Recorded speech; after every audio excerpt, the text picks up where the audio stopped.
All right. Here we go. Another edition of Talkin Dodgers. Let me make sure I read this correctly. Welcome to a new episode of Talkin Dodgers brought to you by Rot Your Brain Media. This is the #1 fan podcast where we talk about your 2024 World Series champion Los Angeles Dodgers. Sponsored by Command Recording Studios. Looking to jump into the podcast world and start making your own content? Command Recording Studios is your one-stop shop for professional podcasts. With a team of audio engineers, music composers, and graphic designers, Command Creative Studios can get your podcast sounding professional as well as looking professional. For more information, please visit commandrecordingstudios.com. Here's what's on deck. We're going to talk Soto going to the Mets. We're going to talk Max Fried, signed with the Yankees. Betts is the Dodgers shortstop going into preseason. Dodgers signed Michael Conforto. Blake Treinen staying with the Dodgers, and let's get some updates on Teoscar Hernandez, Walker Buehler, and Kiké Hernandez. Really quick, Mike, how you doing? I'm good. It's a good Tuesday. Excellent, and we will be. This is going to be the introduction of Kyle. Kyle Torme is he's related to me, but he's also a diehard Dodger. He's one of our main fans, and so we're like, you know what? Let's get Kyle on here. Let's see what Kyle's got. Kyle, how you doing? I'm doing great. I'm looking forward to this. It's be fun. Good. Hey, I heard you're related to Marissa Tomei. Oh, geez. We're going there again. No relation, right, Kyle? No relation to the actress? No relation. She's actually spells it differently. So, no relation. Thankfully. That's good. Yeah, exactly. Kyle's a diehard Dodger fan, from what I understand, right? Kyle is a diehard Dodger fan. Kyle's always sending me notes. Kyle's always sending me notes, letting me know what we get right and what we get wrong. So that's why I was like, you know what, let's just get Kyle in here. We don't get anything wrong. What are you talking about, Robbie? Well, according to Kyle, when I was trying to give my explanation on arbitration, Kyle said I did it wrong. So that's fine. Yeah. I want to hear a little. So, what are your two favorite sports, Kyle? Obviously, the Dodgers, and what else do you like watching? Hockey, really. But being born and raised in Lakewood, Long Beach area, it's I'm always diehard LA. So the LBC, you ever hang out on Second Street back in the day? Kings, Lakers, all the time. I still got friends that live out there. I go out there all the time. Yeah, I used to have a good time on Second Street. Okay. Who's your hockey team? Kings. No Ducks? Kings. There's no Ducks, dude. Ducks. Come on, man. Come on. No Ducks. Fuck the Ducks. Kings. Hey. That's crazy. Dodgers, Kings, Lakers. Dodgers, Kings, Lakers. All right, let's jump into it. Yes, sir. Boom, boom, boom. Let's talk Juan Soto. So Juan Soto is now the new contract king. So he just signed a $765 million contract for 15 years with the New York Mets. This contract can reach up to $800 million. Nothing is deferred. Deferred. Sorry, good call. Deferred. Let me put my D in here because I a little bit of a typing error. So, before you, Kyle, when you were listening to some episodes, and I think Mike before you as well, we went heavily on the Shohei Ohtani contract, and we justified Shohei Ohtani's contract for being $700 million, not just because it was deferred, but because basically you were getting two players in one. You were getting a Cy Young award-winning pitcher, and then you were getting an offensive dynamo in a DH hitter. And so basically, if you split that in half, you're basically getting two players. Each player is worth $350 million. Not to mention you get the international market in Japan, all the advertising, merchandise, and all the jerseys you're going to sign over in Japan, and the hats, and whatever the case is. So there's a lot of money to be made from Shohei Ohtani. This contract with Juan Soto, it seems in my mind ridiculous, and I'm just kind of curious on what your guys' takes are. Mike, how do you feel about this contract? It's 15 years for $765 million. Yep. I'm not a fan of a 15-year contract. I'm not even a fan of a 10-year contract, just because I don't think the players are going to be elite going into 7, 8, 9 plus years. I think they'll be falling off their talent level. Sure. Personally, I think 5, 6, maybe 7-year contract is kind of the max. because you're tied to a guy and you're going to hope in, like I said, the back half of his contract is going to be elite. Now, with that being said, I mean, we can all agree that Juan Soto is one of the best players in the game of baseball right now. Sure. I'm with Robbie in the fact that he lacks severely in defensive effort and playmaking ability. Yeah. And I don't think, I mean, right now he's the best available player in the game, but I believe it's a little bit lopsided heavy because there's no other free agents on the market and that are his caliber. I mean, I don't know. I think he's good, but I don't think he's worth 15 years, $765 million. Yeah. Well, he's also really young. He's really young. That's fine, but I just don't. I think he's more about the money than he is being an elite baseball player. There was a joke that was like, I respect his game though. It's hard to say that because he is a good ball player. I just don't. I don't see the allure, I guess. There was a joke going on that if like the A's could somehow figure out how to pay him $810 million, he would have went to Oakland. Or that would have been rad. I guess it's Sacramento now, but that would have been rad. Kyle, what's your take? Juan Soto's contract is it's Mookie's and Freddie. No, it's Mookie's and Aaron Judge's contract put together, and then some. So he's not the two of them put together at all. Is he a generational bat? Yes. Offense only. You guys already talked about his defense Heavily. We've talked but the other thing is that contracts go up. Like the only reason why his contract is higher than Shohei's is because Shohei's was signed first. If it was the other way around, Shohei would have the higher contract. That's just the nature of it. It's always been like that. Sure. Yeah. I don't know, man. Like it's still, I understand that he's going to like every year you're going to have a new contract king. It's the way it is. Every year there's going to be a new contract king. But at the same time, for the bang for buck that you get from Ohtani, I can justify why his contract is so big. I cannot justify Juan Soto's contract being that big. I just can't. Like, and we'll get into a little bit deeper once we compare him to other players and stuff like that. But it's just crazy. I mean, here's another stat for you. Well, here's a bunch of stats.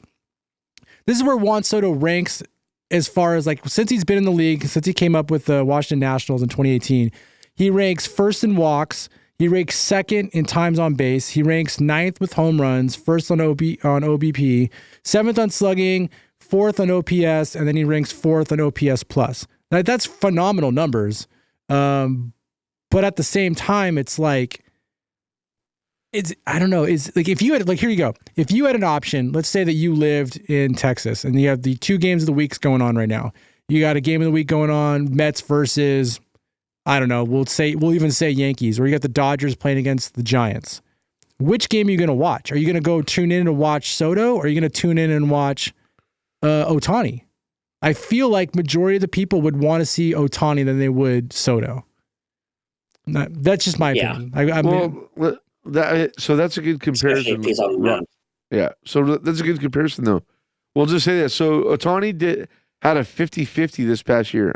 I don't think Juan Soto will ever be a 50-50. Not with those leads he's taken. Ever. He will never have a 50. He's stolen 57 bases his entire career.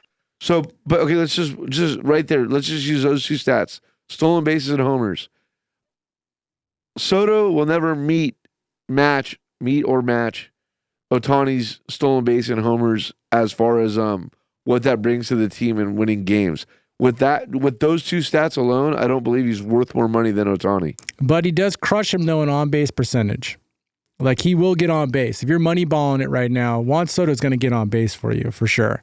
Yeah. Yes. I think okay. So that extra, we talked about it during the season. How we had an argument about it. How important is that stolen base of getting Ohtani in a scoring position creates more runs for the team. So that's fine. Right. He gets on base. He gets on first, but he's in double. They're in double play. He's not going to get to second unless he has a double. But I don't know. Nonetheless, I don't think. I think he should have signed for less, or I think he should have been offered less than what Ohtani got. Yeah, I agree with that. Here's last thing. Let's move on. But he's not a Dodger. That's what I'm happy about. I'm very excited about that. He's not a Dodger. Very excited. Now let's go get Teo. Last thing for you guys. Let me ask you this question. Let's say the Dodgers end up running it back with the same team, but now they've added Snell, who's the biggest pickup so far for the Dodgers. They've added Snell. Does that same team include Teo? Same team includes Teo. It includes Teo. It includes the Walker Buehler, whatever it is. But now you've added Snell. Mets run it back with the same team. They get what's his name back at first base. Alonso. They're the exact same team, but now they replace their right fielder with Juan Soto or left fielder. I'm trying to remember who plays right field for them. Regardless, now you've added Juan Soto to the mix. Do the Mets beat the Dodgers in the National League Championship? No, I don't think their pitching is good enough. Yeah. No. So that's all that really matters to me. No, pitching's not good enough.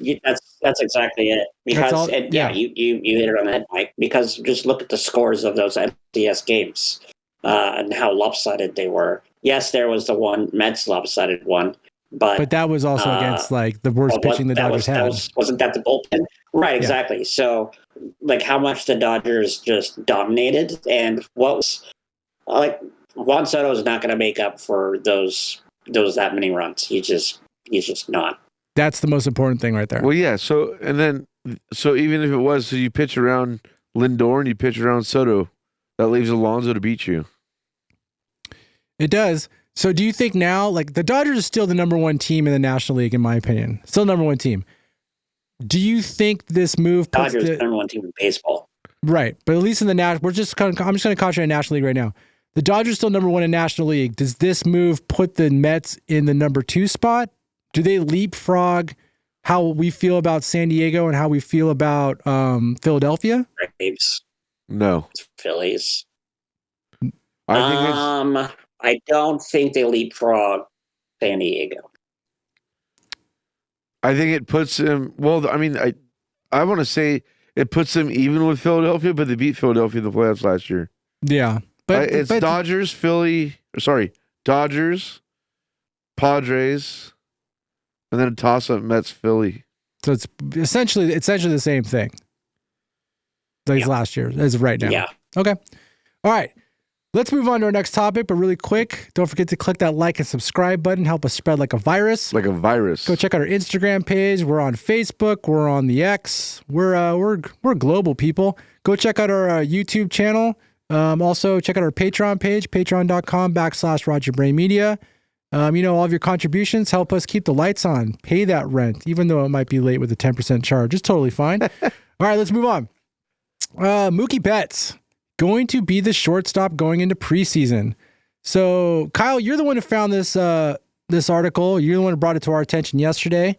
Granted, this episode's a little late, but what do you take? Why don't you take the lead on this one, Kyle, since you're the one who found it? So Brandon Gomes, Dodgers GM, said yesterday at the winter meetings that he confirmed that Mookie's going to play shortstop. That to me, that being much is going to be playing second, and we already assumed that Tommy Edman's going to play center. Do I agree with him at shortstop? I see this as a stopgap for maybe a year or two until they can find someone to fill that spot, and Mookie will play second. Because right now there's really no other. I don't think Dodgers have other options for starting shortstop. So I mean, they have plenty of options for starting shortstop. I mean, you're talking about out in the market or on the team itself? On the team right now. You don't think the Dodgers? Yeah, the Dodgers have like 4 shortstops right now. Well, hold on. Let's just talk. None of them are starters. Miguel Rojas. Well, he wasn't. He was never supposed to be the starter. He got thrusted in the starting rotation, or as being a starter the last 2 seasons. He's supposed to be a backup guy. I argue that I feel like Tommy Edman could be the start. He looked good. He does have. In my opinion, he has the tools to be a starting shortstop. Agreed. I think so too. And I think that might be where they might go if Betts can't make that transition to shortstop. But I've been listening more and more as far as like the decision on why they want to put Mookie at shortstop, because I assumed they were moving him into the infield to preserve his legs, put him back at second base where he was supposed to play last season. But it turns out he likes playing shortstop. They probably had a conversation with him. They asked him probably what he wanted to do. And I feel like Mookie Betts is the one who made the decision, I want to play shortstop. And the more I think about it, this is the reason why. Mookie wants an MVP. The best way for Mookie Betts to get an MVP is to play shortstop. If he can hold down shortstop and play decent, if he can play decent defense, like where he doesn't need to be a Gold Glover, but if he can be a solid shortstop but put up Mookie Betts numbers, he will be the MVP next year. He was on track to be the MVP before he got hurt. Yeah, exactly. He was. I mean, I don't think, but then Ohtani ended up going 50-50. If Betts doesn't get hurt, Ohtani doesn't move into the starting, or he doesn't start leading off for the Dodgers, he does not go 50-50 because Betts is in front of him. He's not stealing those bases. So I'm not saying Betts is going to be leadoff hitter next year, because I feel like they might still stick with what they're doing right now as far as what happened with Shohei. But Shohei's not going to try to steal 50 bases next year because he's going to be pitching. Exactly. Betts playing shortstop. He's going to steal more than 25. Betts wants what Ohtani did. He wants to be the other guy who gets an MVP in the American League and gets an MVP in the National League. And his best path to do that is playing shortstop. So now that puts the question now is, what do you do with Lux? Is Lux your starting second baseman? Do they use Lux as a chip piece? Do they still let Lux play short? Do they still try out Lux at shortstop during preseason? There's no reason to. You need to have the reps. No. I agree with that. I don't think they should. I think Lux is on his way out. Hey, hold on. Before we get into Lux, I want to ask a question to the both of you. How important is it? Just take Mookie Betts. Well, I mean, Mookie Betts is part of the discussion, but how important is the shortstop position? Like, generally speaking, do we need to have another Corey Seager at the shortstop position at some point? I mean, how important is that? Defensively, infield, it's the most important. Corey Seager also wasn't a good defensive shortstop anyways. He's kind of a bad example. Well, but you're talking about his offensive ability. Yeah. Well, he was an all-star shortstop for us. I mean, he was good. What I mean is, okay, maybe Corey Seager's a bad example. Just the position itself. Should we have a superstar at shortstop? Yeah. Should we have a superstar at shortstop? Makes your team look good. If you've got a guy, I don't know how much more room we have for another superstar. I mean, you don't need if Betts is your guy, you don't need to go out and get him. We got second base open. So think about this. Think about this. A couple outfielders that's open. Think about this. Guy goes on the market, puts up Mookie Betts' numbers as far as offensive wise. Shortstop? One guy plays right field, one guy plays shortstop. Who gets more money? Shortstop. The shortstop guy does. So now let's just say that Mookie Betts was let's say Mookie Betts was a free agent right now. Dude, Mookie, and he played shortstop. He would be the top get. Shortstops are huge. Like so right now, in a way, if he can play good shortstop, like you just got the best shortstop. You just got the best shortstop on the free market right now. Better than Ahmed, or you got better than Arnando or whatever. Why am I trying to play? Adames? Willie Adames. Better than Adames. Better than Cabrera. Better than all those guys. Or Carrera. Whatever. Doesn't matter. Okay. I'm saying Correa. Thank you. That trash can hitter. Forget that guy. I heard he's looking for a trade. He is. Yeah. And the rumor is the Dodgers were going to try to go for him. Now you don't. Now we don't want him. You don't. You got a better shortstop now. No, we're not. No, okay, so what I was alluding to is, so in the big picture, back to the Gavin Lux, Mookie Betts discussion. So Betts goes to shortstop. You slide Lux into second. He's been second. I'll slide him anywhere. He just stays there. So keep it at second. But then I agree with you, Robbie, is I think Lux is on its way out. So what'll probably end up happening is we find the heir apparent shortstop for Betts and slide Betts over to second base in the next, call it 3 years, right? Maybe 3 years, yeah. Give or take 2 or 3 years, right? Maybe 3 years. Yeah, he's not going to be at shortstop for the next 5 years, right? I wouldn't think so. I think looking at it as a 2 to 3 year kind of deal, if it works out for him and he plays good enough shortstop, I think he's there for 2 or 3 years, and then so you move him to second base. Then you start preserving his legs, and then bring in a superstar shortstop, or hopefully we got somebody in the farm system that could. Or right now, Texas is so bad. Texas is so bad. They let Corey Seager come back to the Dodgers. That would be cool. Win-win. I would like to see Seager come back. I liked him, but I don't think he's an LA guy. I don't think he likes LA. So all right. So in other words, I am actually I like Betts at shortstop. The more I think about it, the more I like Betts at shortstop because it's just going to get him more exposure. Betts is, in my opinion, even though we have Shohei, like I want Betts to be the guy for the Dodgers because he comes here the first year, we win a World Series. Granted, also Ohtani comes here the first year, we win a World Series. But there's something about like a Betts, I feel like he was the guy, and then Shohei kind of took it from him. This kind of gives him the opportunity to kind of come back and go, I'm still the guy as well. I'm not saying there needs to be a war or anything like that, but I like Betts. I like Ohtani. But I love the fact, I like this move, and I think it's going to get him an MVP. I'd love to see Betts get another MVP. It'd be more difficult for him to get another one in right field, more difficult for him to get at second base. Shortstop, I think it makes him a front runner for MVP if he's playing shortstop. Well, and on pure athletic ability, I think he's more athletic than anybody else to play the shortstop position, given the roster. Yeah. Other than maybe Tommy Edman.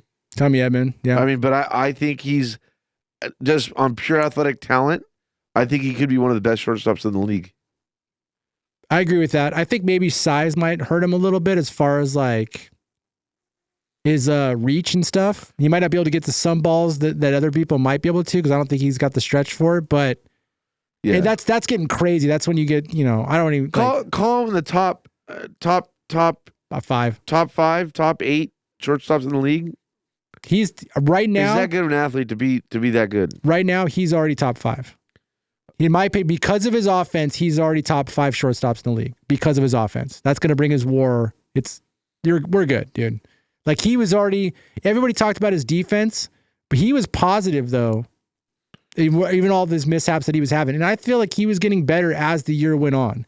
I feel like if he didn't get his hand, like if he didn't get that hand injury, he would have been phenomenal. Next topic.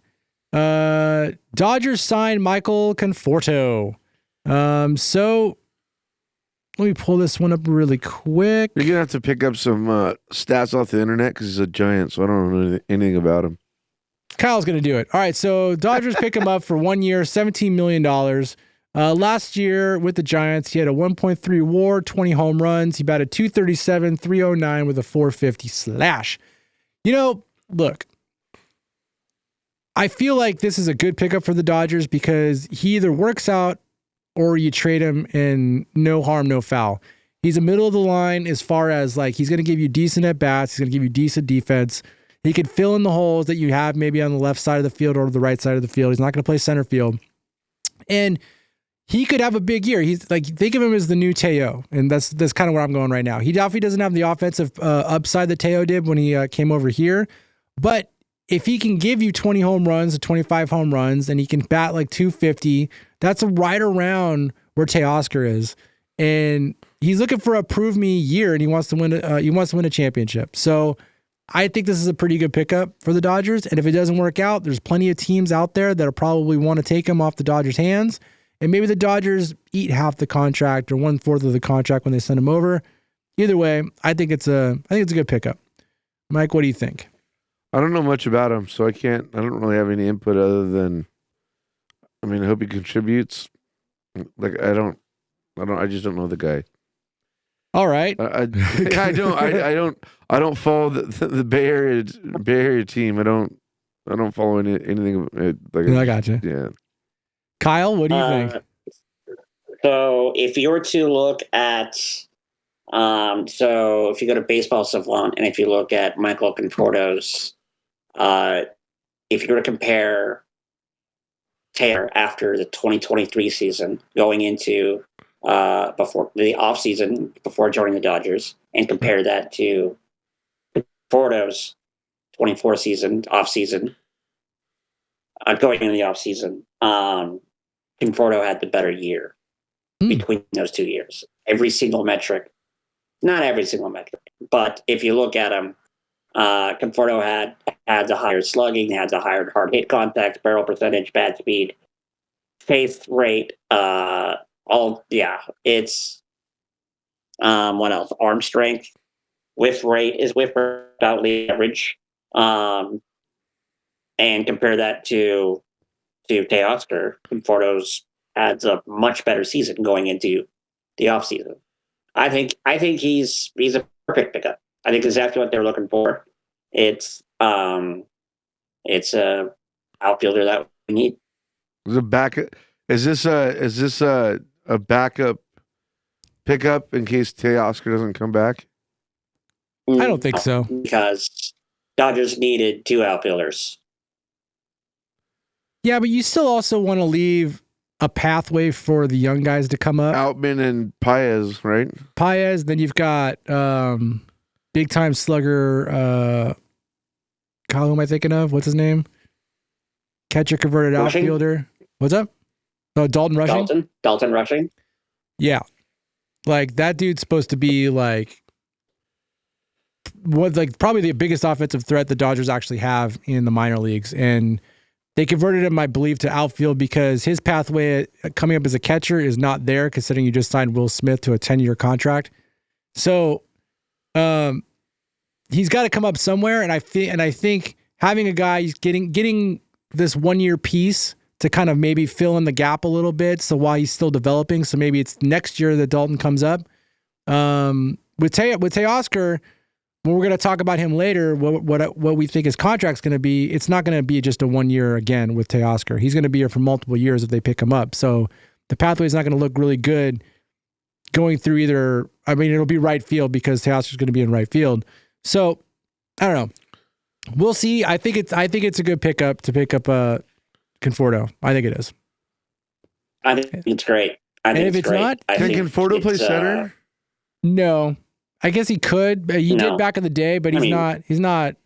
If you look at him now, like if you see some video of him, he's a pretty big dude. He doesn't really have the wheels. Yeah. So you're going to put him in left and we'll put Edman in center and Teo in right if he resigns. Yeah. Yeah. I'd be good with that. Fantastic. Conforto is a better Hayward. That's a good way to put it. Between Hayward and Teoscar. Gotcha. Okay, that's a good analogy. That's a great way to put it. All right, let's move on. Next conversation. Max Fried signs with the Yankees. All right, so Max Fried signs with the Yankees for $218 million for 8 years. Longest contract for a lefty in Major League Baseball history. Do you know how I feel about this? I think the Yankees got the second best starting pitcher available on the market. The Dodgers got Snell. He was first, and I feel like Max Fried was the second best. And so... But USA Today had a thing... Go ahead, sorry. No, you can go. Well, they said that Max Fried was like the top, he thinks that Max Fried was the top pitcher of winners so far. Right. I'm with you. I think it's no. Max Fried has a lot of injury questions. I feel like everybody does now.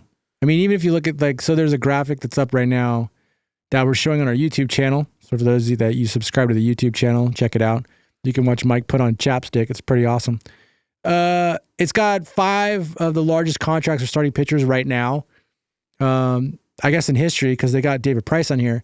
So Yamamoto's got 12 years, $325 million. Garrett Cole, 9 years, $324 million.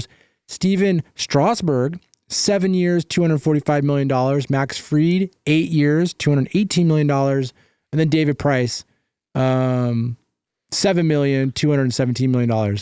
But if I was to go through all those pitchers right now, Yamamoto, first year as a Dodger, injured for most of the season. Garrett Cole has injury issues coming up right now. Steven Strasburg, we don't even have to go into that one. Max Fried, injury issues. David Price was probably the most solid out of those guys as far as like being injured. I'd have to go back and really look at his stats. I didn't really follow him a lot because Blue Jays, right? Blue Jays and Boston. Right, he's Blue Jays. Yeah. God, now I got to look that up because there's going to be some guy who's going to be like, oh, you said he was on the Blue Jays and he wasn't. Hold on. Wasn't he injured when he was on the Dodgers? Yeah, but he wasn't. He was more coming out of the bullpen. Like he wasn't even a starter, but yes, he was. But that's at the end of his career. Yeah. That's the end of his career. So I wish Max was here. How much better are the Yankees with Fried in their rotation? Better. They would be better. That's one of the issues that they had. They didn't have Max starting Fried pitching. is still an improvement on almost any rotation. Yeah. Roster for roster, do they beat the Dodgers in the World Series with Max Fried? If it's same returning roster on both clubs? No, they don't. No. Their overall defense is garbage, and I feel like that the Dodgers would still exploit it. And I think overall the Dodgers are better hitters, and the Dodgers, even with, I guess you could say like they were supposed to have weak pitching going into it. Their bullpen is still better. Whose bullpen's better? Dodgers. Are we talking a full 100% healthy? No roster versus a full 100% healthy roster. No. I'm talking. Because if that were you say roster right now as the teams are right now. 2024. Just basically like what we just did with Soto. You put Soto in on the Mets, so now you just you put Max Fried in. Say Max Fried pitches after Garrett Cole. So Garrett Cole goes game 1, Fried goes game 2. Now Yamamoto and Glasnow. Everything else is the same for the Dodgers. Now what we've done is we put Fried as the number 2 pitcher for the Yankees. Do the Yankees beat the Dodgers? I believe the answer is no. But considering that the Dodgers beat Cole in both of his starts. I mean, they didn't beat Cole in the first start. They beat the bullpen in the first start, but they beat Cole in the second start. They didn't really beat... They didn't really beat Cole in the second start. Well, if Cole knew how to run to first... Yankees beat themselves. Cole helped himself. Cole helped in that... Yankees beat themselves in one inning, and that's the only inning. Yankees beat themselves in one inning. Yeah. I agree, Garrett. After that, Dodgers took over the game. I agree, Kyle. All right. Max Fried. So it's going to be interesting to see if the Yankees can rule the AL without Soto in the lineup. Do you think they replace Soto with a big bat? Yeah, dude. They now have $700 million of money they were going to play with. Who are they going to go after? Yeah. I don't know. Maybe Torres. They'll get somebody, but also at the end of the day, that's an American League team that their only real threat to us is in a World Series. They got to make it back again to the World Series.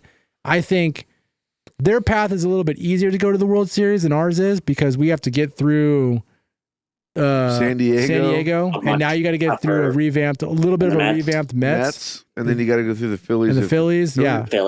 I was really surprised with the Phillies. Braves. What was that? And the Braves? And the Braves. The Braves are possibly still Braves. Yeah, because they'll have what's his name healthy again, so they'll be a force to be reckoned with. But you know what they're not going to have? Max Fried. So they're going to have some pitching issues. You know what they could have? That's true. Hopefully it's not Walker Buehler. All right, let's move on. Next on our topic, don't forget to click that like and subscribe button. Help it spread like a virus. Like a virus. Dodgers re-signed Blake Treinen. He is staying with the Dodgers. He gets a 2-year, $22 million contract. I love this for so many reasons. He is a proven big-time pitcher. He would be a closer on pretty much any other team. He sticks with Kopech and Evan Phillips as being not just closer-worthy pitcher, but just basically the type of pitcher you put in against the opposite team's big hitters. What you like, key matchups. What the Dodgers did during the playoffs, pretty much all the way through the season, anyways. He's a video game style pitcher. When he's healthy, he's just super dangerous. Some people think that 2 years, $22 million is a little much for Treinen. I think it's right on the money, considering that the guy basically helped win you a World Series championship, went up against some of the best hitters in the league and made them look ridiculous with that sweeper / slider / Ken Griffey Jr. video game pitch. So I love this pickup. Mike, how do you feel about it? Not pickup, this re-sign. How do you feel? Yeah. I think it's a great pick. I think it's a great pickup as well. I feel like I think he had a lot of. I think he wants to be a Dodger too. His talent level is. I mean, it's a no-brainer to sign him. He did really well in the playoffs, as you mentioned. He led us to a World Series. He shut down some of the most dominant bats in Major League Baseball last season. Huge pickup. Now we just need Buehler to come back, but I'm glad he's back. And I think one thing I really like about Treinen is he seems modest, like no ego. I don't think he's going to chase the dollars. He's more after the right fit for himself and his family, and he seems really comfortable in a Dodger uniform, and I'm glad he's back. Yeah. Kyle, what do you think? I think he's the best closer in baseball. Because I mean, that's obviously an opinion, but I'm not sure exactly the stats would back that up. But considering what he did in the playoffs and obviously what he did to the Dodgers in the World Series, going Game 5, what was that? 8 outs, something like that. It's a no-brainer to get back. It's a must. And with Hudson retiring, he kind of now has that he's the leadership role, the old guy in that, and yeah. So which is exactly what that bullpen obviously needs, because that's what I mean, they're all dogs, obviously, but having that leadership, it brought them all close together and everything. Yeah. He's fantastic.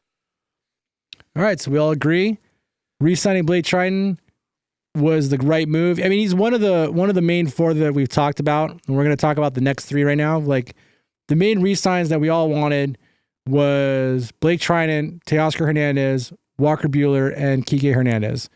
So, let's go. Let's get an update on the next or on the other 3. So right now, Teoscar Hernandez. Kyle, what are you hearing? You're the one who did the most research on what they're saying in the winter meetings about Teoscar Hernandez, Walker Buehler, and Kiké. My feeling is the Dodgers kind of messed up a little bit as far as not signing him early in the offseason, just because now with Soto being signed, Teoscar's price just went up. I personally think like right now the argument now is just years, and then obviously like how many years does he want, and how many years the Dodgers are willing to give him. I understand he's an older player, but in my opinion, I would be fine for 4 years, $25 million each year. So you basically get him a $100 million contract for 4 years. For the type of player that he is, offensive wise, I feel like that's fair. But I don't know. What do you guys think? Kyle, you did the research on it. What are you hearing? Absolutely. The only thing I'm hearing is that they were saying is that they were trying to finalize deals for a while. They can't exactly close the gap. And everything you just said, that his price just went up. He's 32. I think it'd be more like a 3-year deal. Is what the Dodgers are probably going to be looking at to give him. But if it's 4 years, 100, that's I don't think it'd be more than that. And the question is if there's going to be other teams that are going to be offering more than that, and how much he's willing to leave on the table if he wants to stay in LA. Right. I don't see him signing a 5-year deal anywhere. A 5-year? No, just not even the Dodgers. I just mean in baseball. Yeah. I don't think anybody's going to offer him a 5-year deal. I don't think if they do, they're desperate. I don't think the Dodgers are going to offer him a 4-year deal. I think the Dodgers can offer him a 3 with an option for 4, a team option for 4. Agreed, and I think that's fair. I think they should pay him a little bit more than maybe the market bears for him, just because of what he did for the team and how well he gels with the team overall. I think he's a spark in that clubhouse and on that team.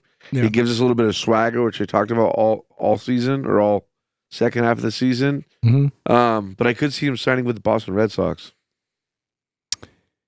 Yeah, I hope Red he Sox doesn't. went after him hard last season. Yeah. I And he don't likes want to say that, Correa but it's and a he likes possibility. Fenway. Yeah.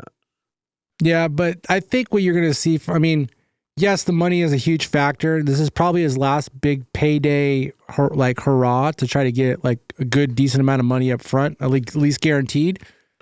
But the pathway for Boston is not guaranteed contender every year, in my opinion. Which with the Dodgers, it's guaranteed contender pretty much every single year. You're going to be in the mix. You'll make the play. The Dodgers are going to make the playoffs every year. I would say with confidence, if Teoscar Hernandez signed a 4-year contract with the Dodgers, every year they're going to be in the playoffs contending. If he signs a 4-year contract with Boston, I don't think you could say that. I don't think you could say guaranteed they're going to be in the playoffs every year for 4 years in a row. I would maybe half. There's not that consistency over in Boston. So I think he's going to look at that and like maybe he might step away from $15 million. And then maybe there's some, back alley deal where Shohei is like, hey, come and play with us. I'll give you the other $15 million. Don't worry about it. Just come here. Maybe there's something happening. I'll give you a Ferrari. I'll take away. Here's a Ferrari. I'll take away what's his name's Porsche, Joe Kelly's, because he was like garbage, and then you can have the Porsche, and then plus this extra money. I'm saying, I feel like if you really want Teoscar Hernandez, the Dodgers will figure it out. I think Teoscar wants to stay there. I think they both want it to happen. I think they'll find that ground and they'll make it happen. Yeah, and I think winning is more important than Teoscar Hernandez than the contract or the value of the contract. But how much? Yes, that's what you got to. I think that's where the question is how much is it that important? Well, I think that's why he hasn't signed yet. Obviously, he's going to get the most that he can out of it, and probably deep down he wants to be a Dodger. He just needs to play a little bit of hardball with them. And I think the Dodgers need to give it to him. That's why. Hopefully they do. All right, let's move on. Walker Buehler. Man, the Dodgers better sign this guy. I understand the Dodgers have a plethora of starting pitching, but I don't think you can have enough. Kyle, what are you hearing about Walker Buehler? Anything exciting? Are we is it positive? Is it looking down? Is it looking grim? By exciting, do you mean there are Cubs, Tigers, Mets, A's, Yankees, Dodgers, A's, all teams interested and going at it. So right now, it's anyone's guess.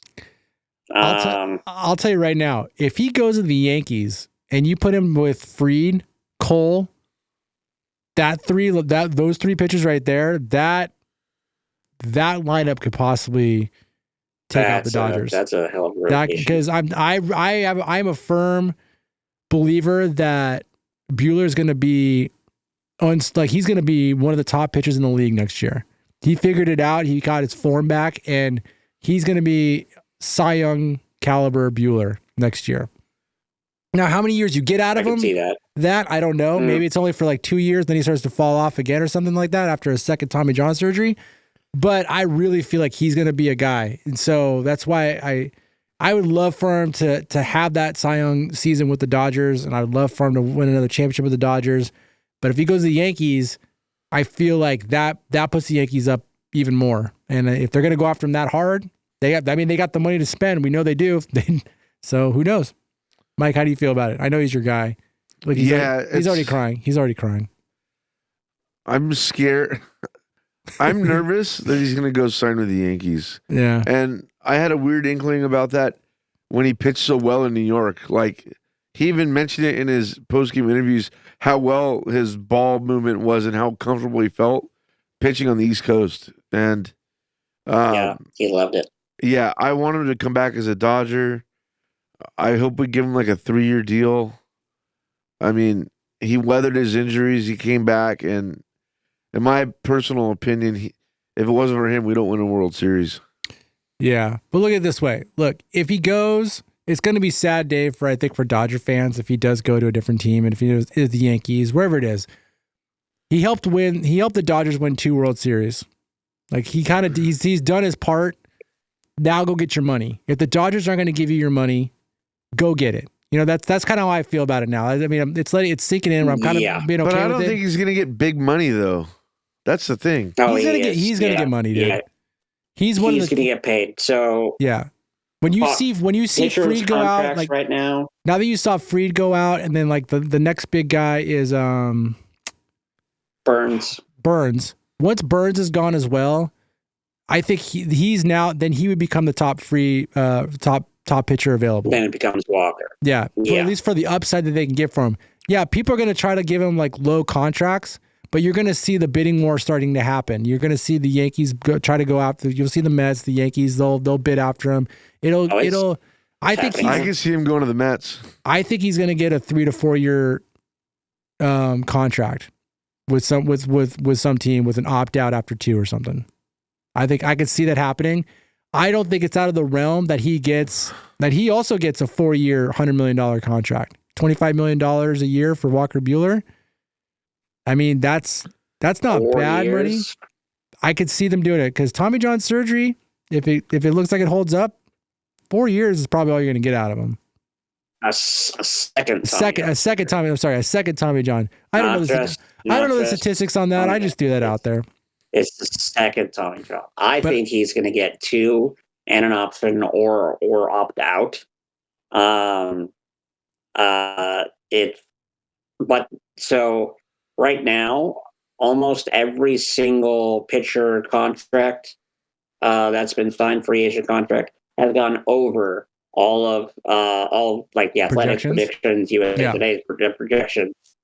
They're over. Contract even Soto's was over. So people are getting paid this offseason. Right. And Walker deservingly so.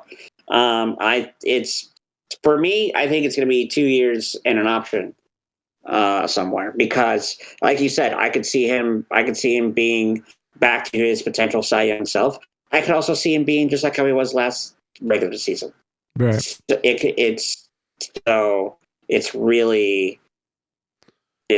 don't think it's going to be anything more. The bet is on. I highly doubt anything more than 3 years. Kyle, the bet's on. I highly doubt anything more than 3 years. You think 2 to 3? I think 3 to 4. So if it hits 3, if it hits 3, then we're both right. Mike, what do you think? How big of a contract? I think it's 2 and an option. So I think 2 and an option. I think if you want it bad enough, you give him 3 years. I will say, with his relationship with Oral Hershiser and him wearing his jersey coming into the parade, that was so cool. I feel like there's a little bit of yeah.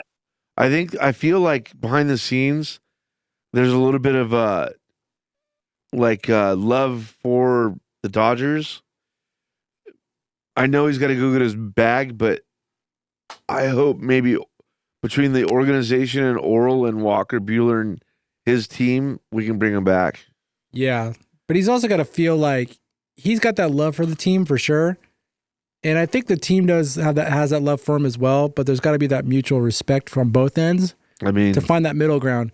And I really think this is the last. This is Walker Buehler's first and probably last time he's going to be able to get a big payday.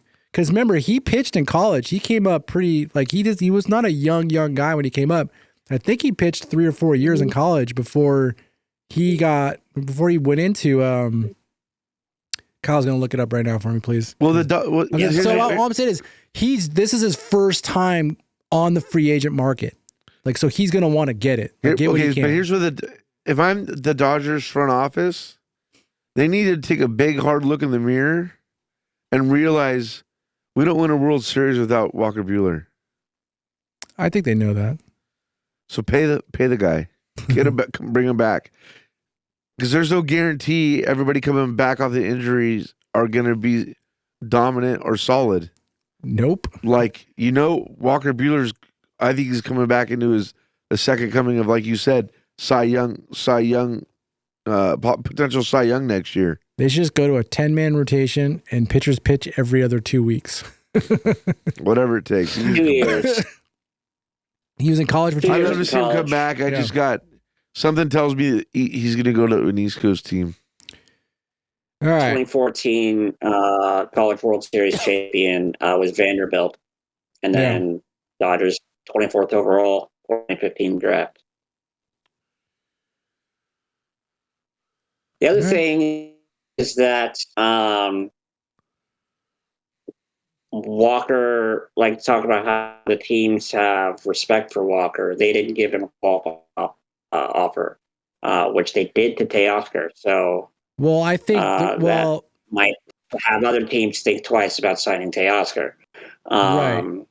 But this is my hope. This is this is my hope, and I think I mentioned this before. My hope is that the Dodgers, what they did was, hey, we're not going to give you a qualifying offer, because if you give them a qualifying offer, that means that I believe the team loses a draft pick if someone else signs him, and the Dodgers get the draft pick. So I think that would push some teams away. So I think what they did was, and this is my hope, is that they told him, hey, we're not going to give you a qualifying offer, so that way, let's see what market's out there for you. So that way all the teams will go and let's figure out what your worth is.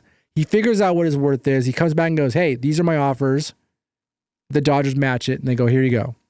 That's my hope. That's the reason why they did that, because that would give him a fair shot to go out there. Because if people are going to lose their draft picks, then I think that the bid might not get that high for him. You see him do it with Kershaw. They'll give like, there's a mutual respect between the team, I feel like, with Kershaw and the Dodgers, where even right now, Kershaw opted out of his contract because he knew he wasn't going to be healthy at the beginning of the season.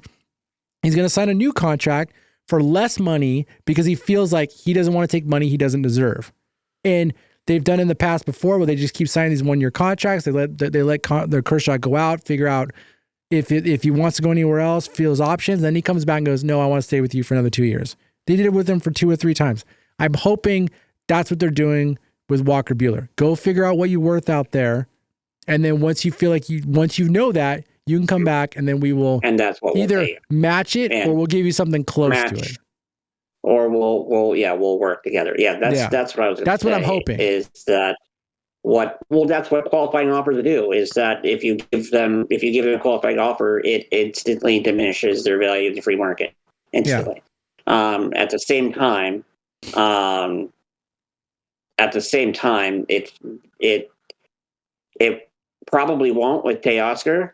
And if someone were to sign Teoscar, then they have to lose the draft pick, and Dodgers pick up a draft pick. That works, because I don't think Teoscar's value diminishes. Right. But that's Walker's going to go find out his value. Yeah. Which right now is exceeding projection. Well, should have signed him first. Okay, last topic, Kyle. Kiké Hernandez. Do you hear anything? Do you see anything? No. Yeah, I think it's unfortunate, but I think Kiké is going to be the last one to sign out of all these 3, all the 4 that we talked about. We already lost one out of these 3. I think Kiké is the last one to sign. And I think it's Mike. Kiké is going to be the last one to sign. Like, it might have something to do with everybody else. Yeah. It might have something to do with the Dodgers. If the Dodgers move Lux, I didn't even think about this. If the Dodgers move Lux for a couple key relievers, that opens the door for Kiké. Then you sign Kiké. Put him at second? Well, no, you have another position player. You put him at second. Or you finally figure out a way to get rid of Chris Taylor. Then you get Kiké. I think it's gonna matter between Chris Taylor and Kiké. Chris Taylor and Lux. I think that's going to determine when they sign Kiké. I think they're going to figure out something to do with either one of those guys, and then they'll get Kiké. And I think Kiké is going to wait until the very end to sign with somebody in hopes to come back as a Dodger. That's my thought. Anybody want to contradict it, or you want to end this? Kyle, what are your thoughts on Kiké Hernandez? Go for it. All I was going to say is that Dodgers are still interested in getting a couple more arms of the bullpen. One of them is Tanner Scott. The other one is Devin Williams. Tanner Scott's a free agent. Devin Williams is not. So there's talks. There's also talks of Crochet, the Tigers, I believe. Also would be trades. So, Gavin Lux could be a trade piece. Absolutely. I think he is a trade piece. That's just my opinion. Now, that's those are my thoughts on Kiké. Is Gavin Lux can be a trade piece, but like Kiké wants to be a Dodger. Everyone knows that. The Dodgers know that. I think there's Kiké knows that he's just chilling. He's waiting at home, doing his thing, going to Raising Cane's and taking his daughter to the movies. Yep. I don't think he's too going worried to the about movies and trolling people online with himself in an Astros jersey. But Yeah, that was ridiculous. But Kiké knows that the Dodgers have other things that they need to shore up. He knows that they're going to go after Snell and Teoscar and Walker and everyone else that we talked about, and maybe these other pitchers. Kiké knows that when the Dodgers need me, they have my number. Right. But that doesn't mean that other teams aren't interested in Kiké. But Kiké wants to be in LA. He's already said that. So yeah. I think it's just like Treinen. Hopefully, like Walker, it's just a matter of, and Kershaw, it's just a matter of with Kershaw, it's not a matter of if, just a matter of when, and then we'll just figure out the numbers. I think the Kiké is going to be the same way. Yeah. All right. That would be the hope. I agree. Yeah. Kiké needs to come back. It's just he fits the team. Yeah. He fits the team. I think he's same thing. He's got some swagger. He brings fun to the clubhouse. I say find a way to get rid of CT3 and get rid of Lux and bring Kiké back. That's another thing. You don't have CT3, then definitely Kiké becomes a priority. I don't see the value in Chris Taylor any longer. I liked him, but I think he's done. I feel the same way. I feel like what Tommy Evans brings you, and then the same thing with what Kiké can bring you. And then even for that matter, even Rojas. Between the three of them, his defensive abilities, I think that there isn't a need for Chris Taylor. Now, Chris Taylor, 2 or 3 years ago, the guy was a stud. Like, I liked him a lot. I feel like he was pretty clutch as well. But there's something... He looked old and tired in the playoffs. When he get 1 or 2 at-bats, whatever. And then he got pulled a hamstring or something. Yeah.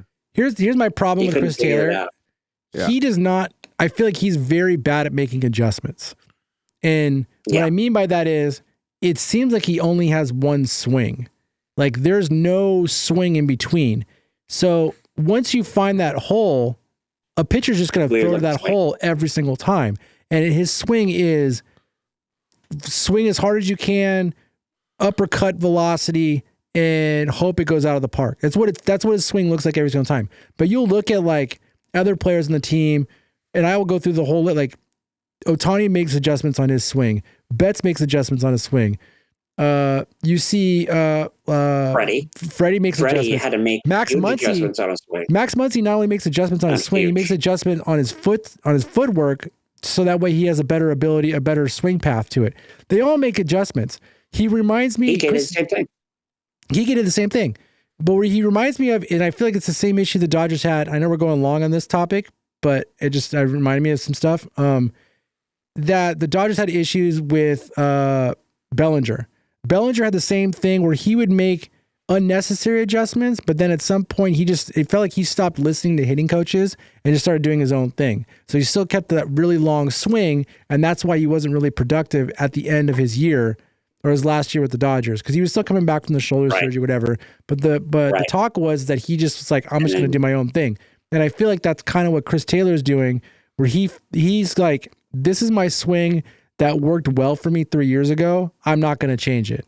And I feel like he needs to make that adjustment. He gets older.